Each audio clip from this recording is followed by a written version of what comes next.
Bienvenidos a esta segunda parte del módulo de salud sexual. Vamos a hablar primero sobre qué es un pene, qué es una vagina, cómo se ven normalmente. Listo. Entonces, la vagina tiene unas partecitas. Por ejemplo, en la parte de arriba vamos a encontrar lo que es el monte pubis, donde está el vello genital, por así decirlo. También vamos a tener unos labios mayores, unos labios menores, que en la parte de arriba se unen así en forma como de un capuchón, como un gorrito que va a cubrir lo que es el clítoris. Debajo del clítoris hay un orificio que es la uretra y después vamos a ver lo que es el introito vaginal. Están los pliegues genitocrurales que están al lado y está el pliegue interlabial que se encuentra entre el labio mayor y el labio menor. Normalmente la piel en esta zona puede haber vello, ya para las personas que de pronto se rasuren y todo eso, no va a haber vello, y tiene que ser del mismo color de la piel. No puede verse rojo, no puede verse blanquecino, no puede verse morado, ni verde de ningún otro color. Tiene que ser del mismo color de la piel. Y por dentro la mucosa es como rosadito, un rosadito muy bonito.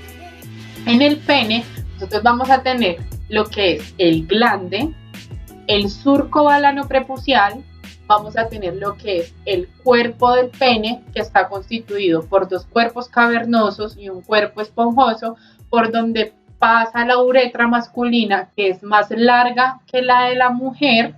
Por eso las mujeres tenemos mayor predisposición a tener infecciones en la vía urinaria.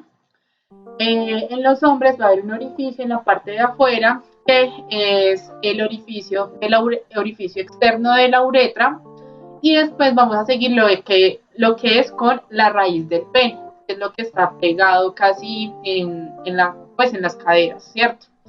Ya después vamos a tener lo que es el escroto, que es como una bolsita en donde va a tener los testículos, que permite que estos tengan una temperatura regulada, y en ese escroto vamos a encontrar vello, la piel es un poco más delgadita, por así decirlo, más corrugosa, y ya después sigue lo que es el ano, y lo mismo en la mujer.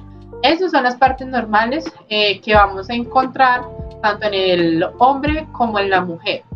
El pene debe tener una coloración del mismo, valga la redundancia, del mismo color de la piel. No puede ser morada, no puede ser roja, no puede ser verdosa, no puede ser morada, porque eso ya implica algo anormal. Acá vamos a hablar lo que son las infecciones de transmisión sexual. ¿Qué son las infecciones de transmisión sexual? Las infecciones de transmisión sexual son aquellas, como dicen, se transmiten a través de un acto sexual. Pene con vagina, vagina con vagina, sin protección de barrera. Era lo que les había comentado en el anterior video. ¿Cuáles son las infecciones más comunes que nosotros vamos a ver? Sífilis, linfogranuloma venéreo, herpes, condilomas, gonorrea, oblenorragia, chancro blando, candidiasis, verrugas genitales, también llamadas condilomas, herpes genital, hepatitis B, tricomoniasis y lo que es el VIH. Y recuerden que VIH no es lo mismo que tener SIDA. Vamos a empezar con lo que es el VIH. El VIH es un virus que afecta al sistema inmunitario y produce un deterioro progresivo de este mismo sistema, haciendo que las defensas de nuestro cuerpo comiencen a disminuir. Un ejemplo de esto es, por ejemplo, que un policía. Resulta que el policía es la célula inmunitaria, ¿cierto? Pero entonces llegó un grupo de vándalos y cogió al CAI de la policía y le disparó a todos los policías.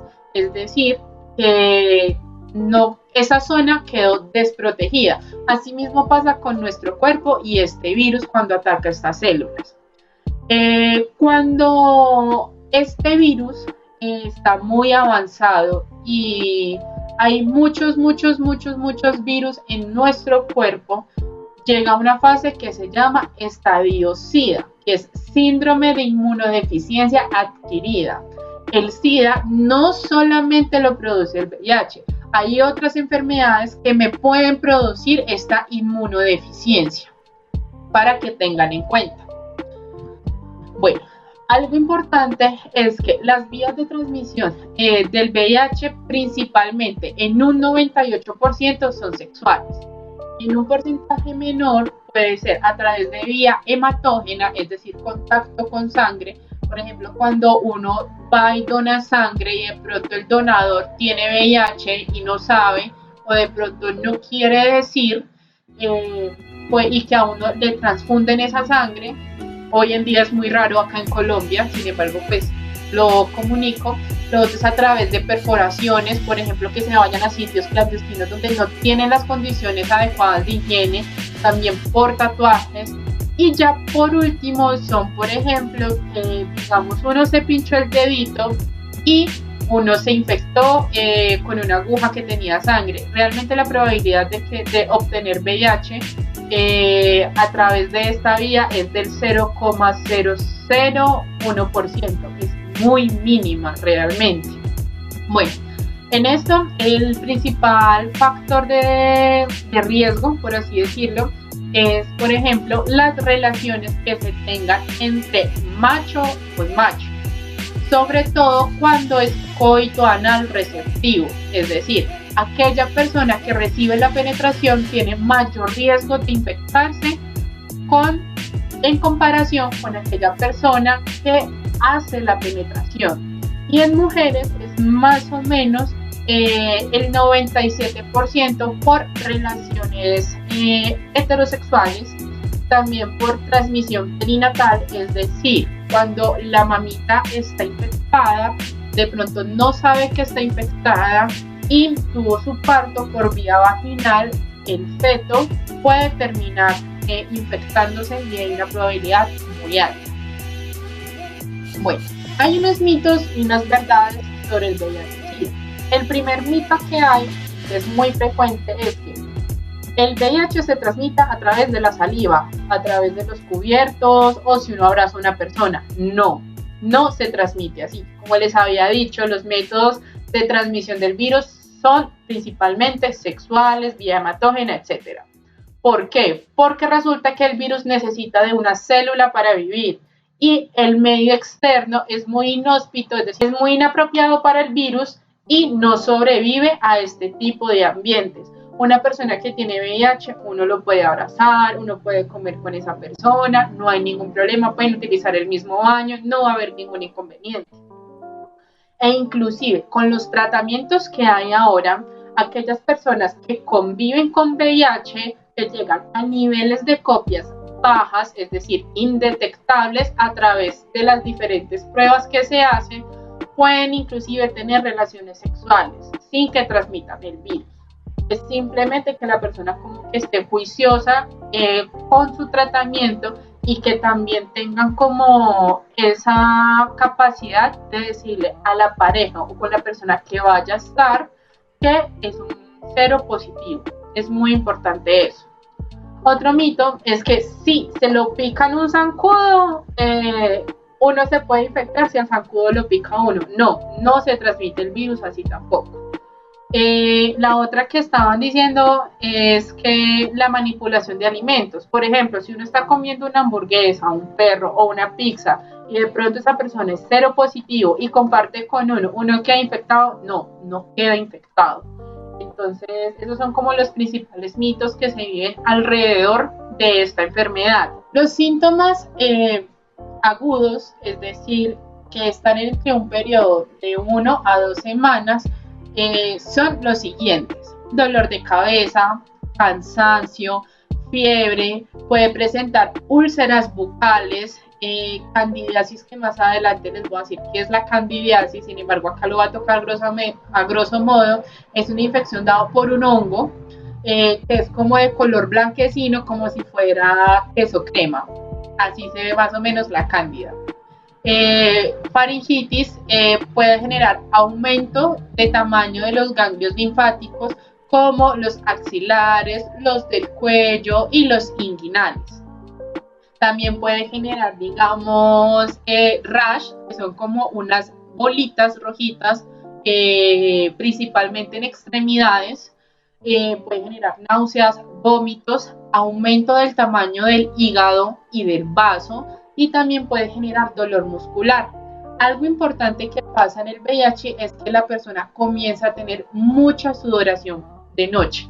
Ese es como un síntoma muy importante en esta enfermedad.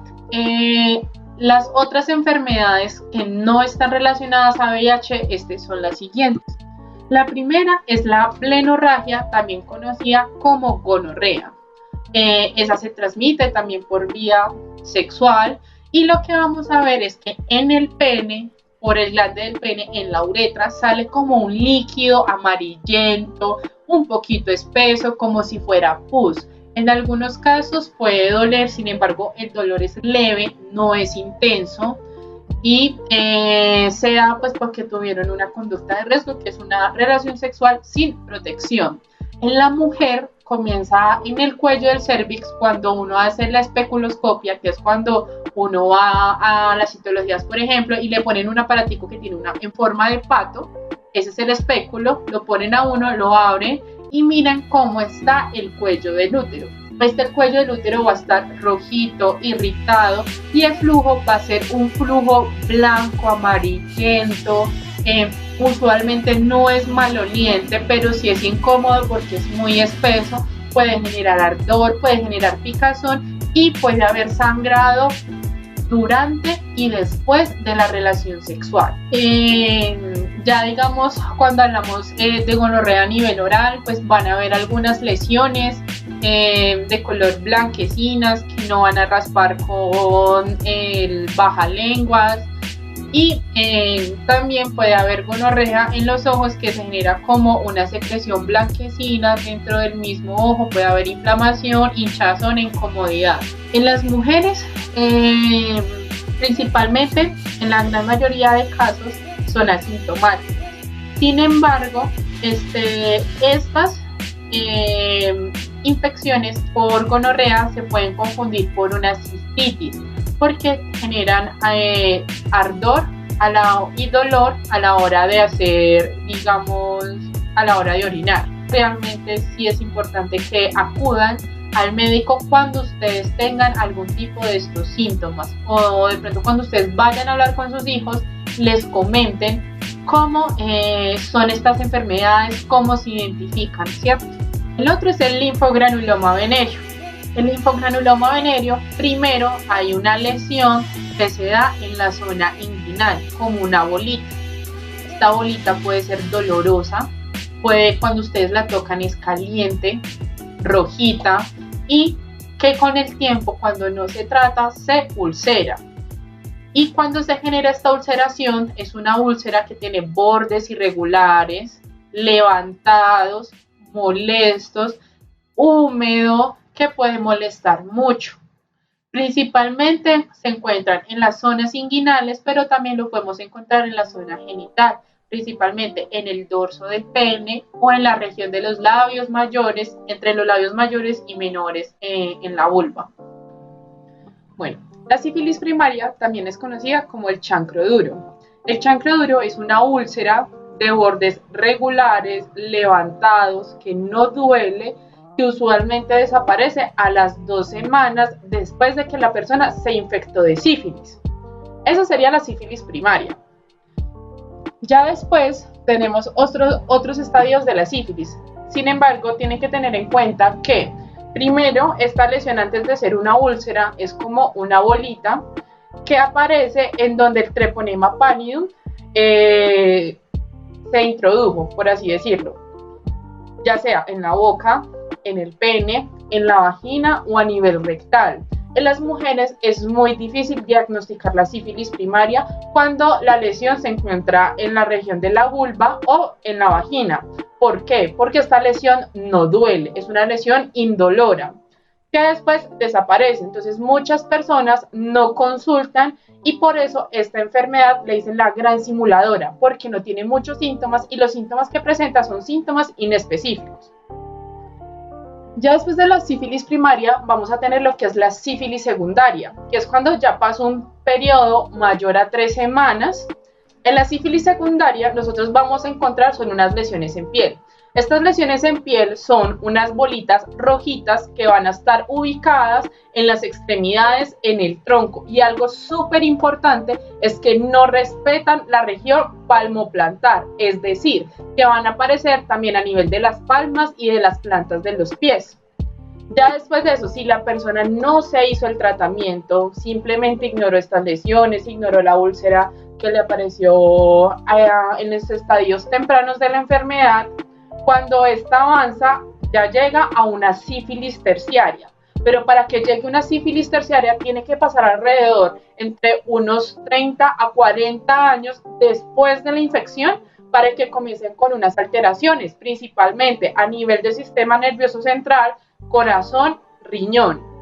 A nivel del sistema nervioso central, nosotros vamos a ver que la persona comienza a tener alteraciones en la conducta, alteraciones en la memoria, va a comenzar con demencia, entre otras patologías. Entonces ahí es cuando consultan y se dan cuenta que en realidad es una sífilis terciaria. Por eso es importante que ustedes cuando hablen con sus hijos y con sus hijas, les digan si ustedes tienen una lesión tal y tal, tal así, es posiblemente una sífilis. Dentro de las lesiones ulcerosas que nosotros vamos a encontrar en las ITS está también lo que es el chancro blando. El chancro blando es una lesión ulcerada que es mojada, duele demasiado. Vamos a encontrar signos de inflamación como rubor, calor, tumefacción en la zona donde está la úlcera. Es una úlcera de bordes irregulares, húmeda. Por eso se dice pues que es blanda, a diferencia de la sifilítica que es seca. Y que en esta es muy claro que son muchas úlceras. En la sífilis es una sola úlcera. Entonces en esta vamos a encontrar varias úlceras, es decir, varias lesiones en la región del pene o en la región de la vulva o dentro de la vagina o a nivel bucal.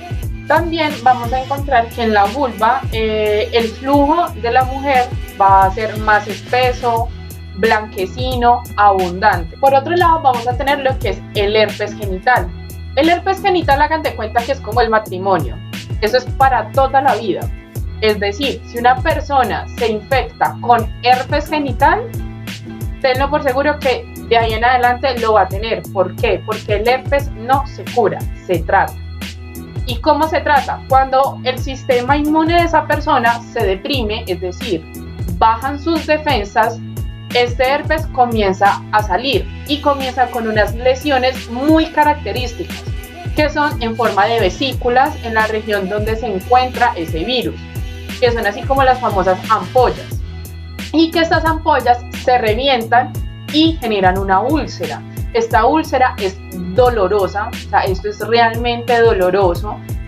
Los bordes no son tan levantados, son irregulares, es húmeda y genera una costra. Esta costra es más o menos del color como si fuera miel, por eso se dice que es mielicérica. Esto por ese lado. El herpes, pues se trata ya con antirretrovirales, como para prevenirlo. Hagan de cuenta que eso es como el famoso fuego o el herpes labial, es más o menos lo mismo, solo que en esta zona lo vamos a encontrar es en la parte genital. Por otro lado tenemos la clamidia. La clamidia genera unos síntomas en los hombres y en las mujeres también generan otros síntomas. En los hombres nosotros vamos a tener que hay una secreción inusual por la salida de la uretra del pene, del pene, que es de color amarilla, claro, más o menos parecida al pus. Aparte de eso, va a haber demasiada comezón, va a haber ardor alrededor de esa uretra, del orificio uretral externo. También va a haber una sensación de ardor al orinar, va a haber dolor, hinchazón en uno o en ambos testículos, o si no, en el escroto. El escroto es la bolsita que recubre a los testículos, y va a haber también lo que es dolor, sangrado y secreción a nivel rectal si la clamidia se encuentra en esa zona. En las mujeres también va a generar los mismos síntomas que en el hombre, lo que es el prurito, que es la rasquiña, el ardor al orinar, el ardor a las relaciones sexuales durante y después de las relaciones sexuales. también va a sentir ardor y puede aumentar inclusive ese ardor y esa picazón en los periodos menstruales. El flujo va a cambiar, es mucho más abundante. Por otro lado, vamos a tener lo que son los condilomas. Los condilomas son las famosas verrugas, que es dada por un virus que se llama el VPH, el virus del papiloma humano, solo que este no es maligno. Sin embargo, en aquellas mujeres que presenten condilomas, tienen mayor predisposición o tienen mayor riesgo de tener cáncer de cervix por VPH oncogénico. Oncogénico quiere decir pues que predispone a cáncer. En las verrugas genitales pues sabemos que es una enfermedad de transmisión sexual que es ocasionada pues por el VPH, como les decía antes, y los síntomas simplemente son que hay una protuberancia que comienza a salir en la zona genital que tiene forma de coliflor, que se ven así como varios deditos chiquiticos, no genera rasquiña, no genera molestia, simplemente que a nivel estético pues la persona se siente incómoda. Terminamos lo que son la parte de enfermedades de transmisión sexual. Consejos para prevenirla. Primero, utilizar métodos de barrera, lo que son los preservativos. Es muy importante. Segundo, también tener parejas sexuales estables o personas que tengan una adecuada higiene consigo mismos o consigo mismas.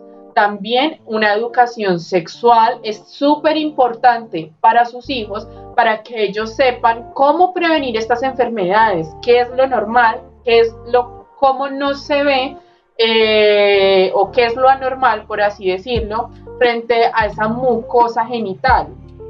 También es importante que tengan un asesoramiento cuando se vayan a hacer estas pruebas para las infecciones de transmisión sexual y para el VIH, que tengan un asesoramiento, y que también hay una cosa es importante y es crear la cultura de hacerse esos exámenes de forma anual si se tiene una vida sexual activa. ¿Por qué? Porque el hecho de tener una pareja sexual o ser una persona monogámica no te exente de tener estas enfermedades. Entonces es muy importante que siempre anualmente tanto ustedes como sus parejas se hagan estos tipos de exámenes. ¿Cuáles son? Prueba rápida de sífilis, prueba rápida de VIH, hepatitis y en las mujeres la citología vaginal. Y ya por otro lado pues tenemos la intervención. Es importante que en aquellas personas que se encuentren en situación de vulnerabilidad consulten dentro de su EPS o en las diferentes organizaciones qué se pueden hacer ellos para prevenir estas enfermedades, o si las tienen, qué pueden hacer para que estas no se compliquen.